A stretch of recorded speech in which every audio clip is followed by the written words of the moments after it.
Hello students, हम कर रहे थे organs of the state. Last session में हमने किया executive and organ of the state, इसका मीनिंग एंड टाइप्स। मीनिंग क्या है? एग्जीक्यूटिव गवर्नमेंट की वो ऑर्गन है, वो ब्रांच है जिससे गवर्नमेंट अपनी पॉलिसीज को इम्प्लीमेंट करती है। एंड जब हम टाइप्स की बात करते हैं तो हम टू कैटेगरीज में डिवाइड करते हैं। एक होते हैं पॉलिटिकल एग्जीक्यूटिव, नंबर 2 होते हैं परमानेंट एग्जीक्यूटिव। परमानेंट कौन से होते हैं? जो सिविल सर्वेंट्स होते हैं उनको हम कहते हैं परमानेंट एग्जीक्यूटिव। एंड जो पॉलिटिकल एग्जीक्यूटिव होते हैं, आगे इनको हम टू कैटेगरीज में डिवाइड करते हैं। फर्स्ट है रियल एग्जीक्यूटिव और नंबर 2 पर है नॉमिनल एग्जीक्यूटिव। रियल एग्जीक्यूटिव कौन से होते हैं? जो रियल में पावर को यूज कर रहे हैं, जैसे prime minister and his cabinet. And जब हम नॉमिनल की बात करते हैं, जिनके पास नाम मात्र की प्रेसिडेंटशिप है, एग्जीक्यूटिव पावर है, उसको हम नॉमिनल में इंक्लूड करते हैं। एक किंग भी हो सकता है, एक प्रेसिडेंट भी हो सकता है और गवर्नर जनरल भी हो सकता है। तो वो क्या है? Nominal executive. तो लास्ट सेशन में हमने मीनिंग एंड टाइप्स की। आज हम करेंगे powers and functions of the executive. जो फंक्शंस हैं या पावर्स हैं एग्जीक्यूटिव के, उसको हम डिफाइन करेंगे कि जो एग्जीक्यूटिव एक ब्रांच है उसका हेड है एग्जीक्यूटिव ऑफिसर है। अगर हम यूनियन लेवल पर बात करते हैं तो वो प्रेसिडेंट होता है। अगर हम स्टेट लेवल पर बात करते हैं तो गवर्नर होता है। लेकिन आज हम क्या करेंगे? कॉमन एक एग्जीक्यूटिव ऑफिसर के काम करेंगे, उसकी क्या क्या पावर्स हैं, उसके क्या क्या फंक्शन है। तो उसके बाद नेक्स्ट सेशन में हम यूनियन लेवल पर president as an executive officer, उसके फंक्शंस एंड पावर करेंगे। फिर हम स्टेट लेवल पर डिवाइड करेंगे। आज हम कॉमनली एक पावर्स एंड फंक्शंस की बात कर रहे हैं कि एक एग्जीक्यूटिव के पास कौन सी पावर्स होती है और कौन कौन से फंक्शंस हैं। इनके फंक्शन को हम कुछ कैटेगरीज में डिवाइड कर रहे हैं। फर्स्ट है एडमिनिस्ट्रेटिव फंक्शन। हमें जितना नाम से पता चलता है, एग्जीक्यूट करना। जो भी लॉ बनाए गए हैं उनको एग्जीक्यूट करना ही एग्जीक्यूटिव ब्रांच का काम है। एंड एग्जीक्यूटिव ऑफिसर की जी ड्यूटी है, जी रिस्पॉन्सिबिलिटी है कि अपने एडमिनिस्ट्रेशन में लॉ एंड ऑर्डर मेंटेन करे। अगर उसको रिस्पॉन्सिबिलिटी दी गई है तो कुछ पावर्स भी होंगी, पावर्स के बिना वो काम नहीं कर सकता। तो इसके लिए है एडमिनिस्ट्रेशन फंक्शन, जिस वजह से वो अपने एरिया में लॉ को एग्जीक्यूट करता है। पॉलिसीज को फ्रेम करने के बाद उसको इम्प्लीमेंटेशन का काम एक एग्जीक्यूटिव ऑफिसर का होता है। देन अपने एरिया में maintenance of law and order, इसको मेंटेन करना, कोऑर्डिनेशन करना of functions among various departments. हम देखते हैं कि गवर्नमेंट के ऑफिस है, इन ऑफिस में डिफरेंट डिफरेंट वर्क डिवाइड किया गया ताकि काम स्मूथनिंग से हो सके। एजुकेशन का डिपार्टमेंट अलग है, हेल्थ का अलग है, ट्रांसपोर्टेशन का अलग है, कम्युनिकेशन का अलग है। एंड ये डिपार्टमेंट तो डिफरेंट डिफरेंट हैं, लेकिन अगर हमने इकोनॉमिक डेवलपमेंट करनी है तो आपस में कोऑर्डिनेशन का होना जरूरी है। एंड एक एग्जीक्यूटिव ऑफिसर क्या करता है? वो जितने भी डिपार्टमेंट्स हैं इनमें कोऑर्डिनेशन क्रिएट करता है। तो कोऑर्डिनेशन के फंक्शन भी एक एग्जीक्यूटिव ब्रांच के अंडर आते हैं। Then implementation of policies for the welfare of the public. Legislature में तो पॉलिसीज बनाई जाती हैं, लेकिन उसको इम्प्लीमेंटेशन का काम एग्जीक्यूटिव का होता है। एंड वो देखता है कि जो पॉलिसीज बनाई गई हैं, क्या इससे पब्लिक वेलफेयर होगा या नहीं होगा।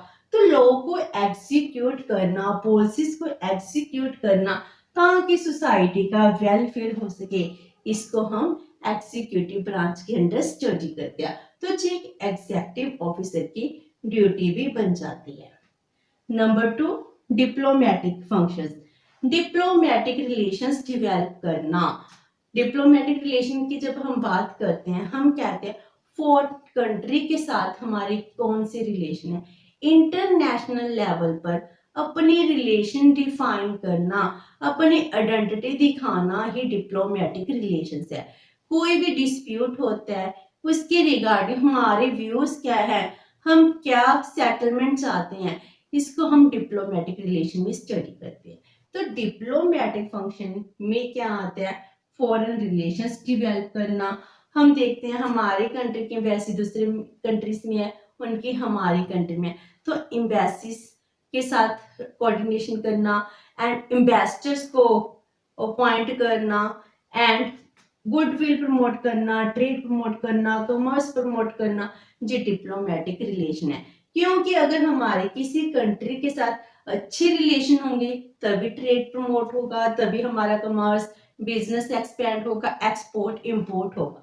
तो ये भी एक एग्जीक्यूटिव ब्रांच का ही काम होते हैं। Number third, military function.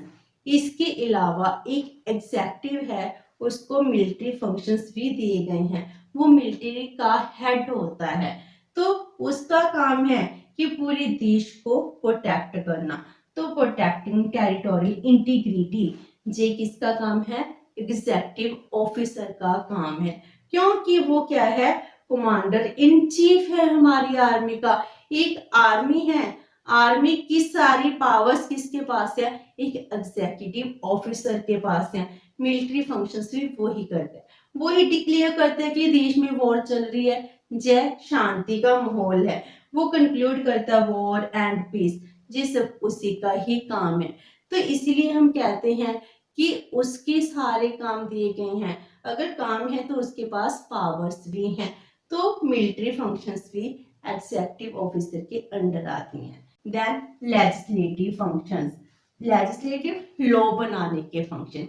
क्योंकि हम देखते हैं पार्लियामेंट में जो लॉ मेकर हैं, जो लॉ बना रहे हैं, वो अपने अपने डिपार्टमेंट में, अपने अपने हेड में कोई नॉलेज नहीं रखते।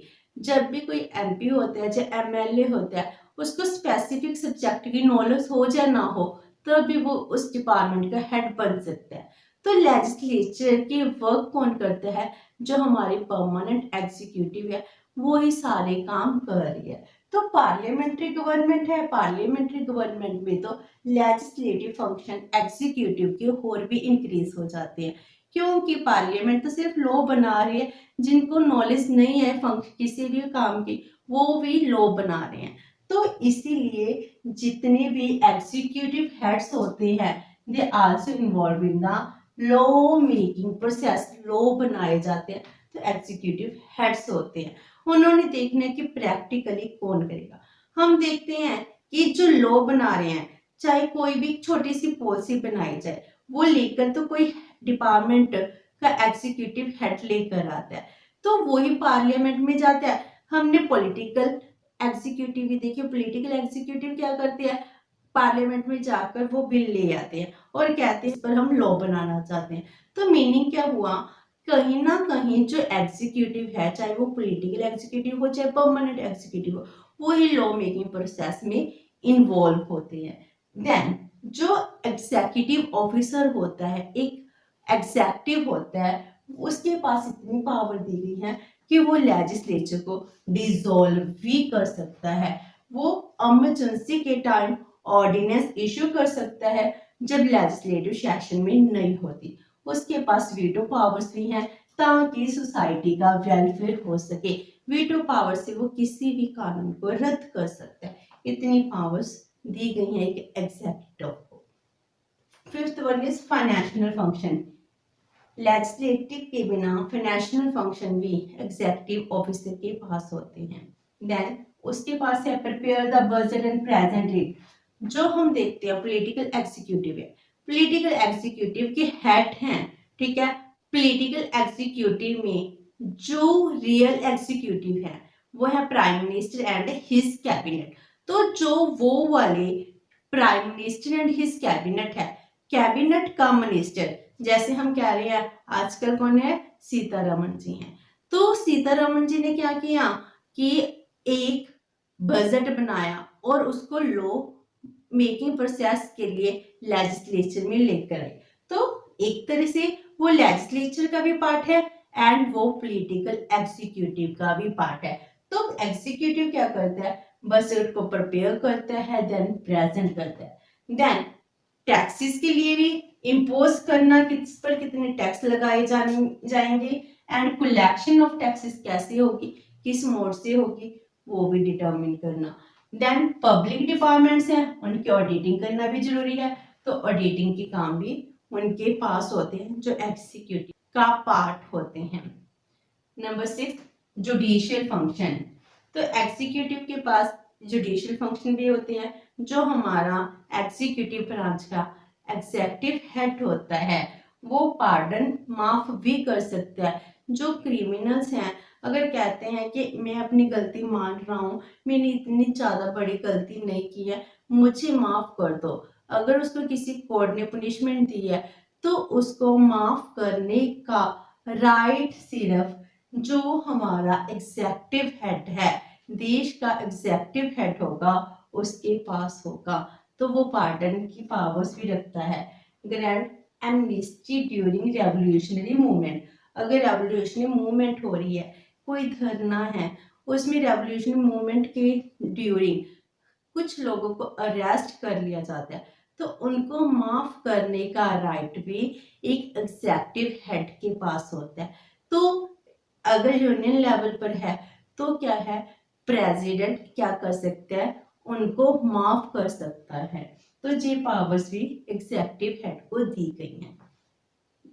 Number 7, miscellaneous function. इसके अलावा भी कोई और फंक्शंस हैं जो हमारा एग्जेक्टिव हेड करता है एंड एग्जीक्यूटिव ब्रांच करती है। जैसे वेलफेयर फंक्शन, उसने देखना है कि देश में वेलफेयर हो, वेलफेयर के लिए education policies, health policies, public utility services को एक्सपैंड करना एग्जेक्टिव का ही पार्ट होता है। देन पब्लिक यूटिलिटी सर्विस जैसे रेलवे, पोस्ट, टेलीग्राफ्स, रोडवेज, इनको बनाना, इनकी कमी ना हो, इंफ्रास्ट्रक्चर बिल्ड करना ताकि लोगों का वेलफेयर हो सके, ये भी एग्जीक्यूटिव ब्रांच का ही काम है। ये थी हमारे फंक्शंस ऑफ द एग्जीक्यूटिव, जिसमें से कुछ पावर्स हैं वो एग्जेक्टिव हेड को दी गई हैं और फंक्शंस हैं जो पूरी एग्जीक्यूटिव ब्रांच के पास हैं। ठीक है, विद दिस हमारे powers and function of the executive complete होते हैं।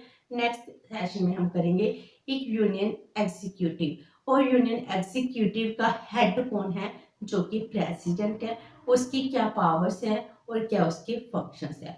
होप्स के आज आपको powers and functions of the executive branch की समझ आ गए होंगे। अगर आपकी कोई क्वेरी है तो please post it in the comment box, और अगर वीडियो अच्छी लगी तो please like and share with your friend. Thank you so much and have a nice day.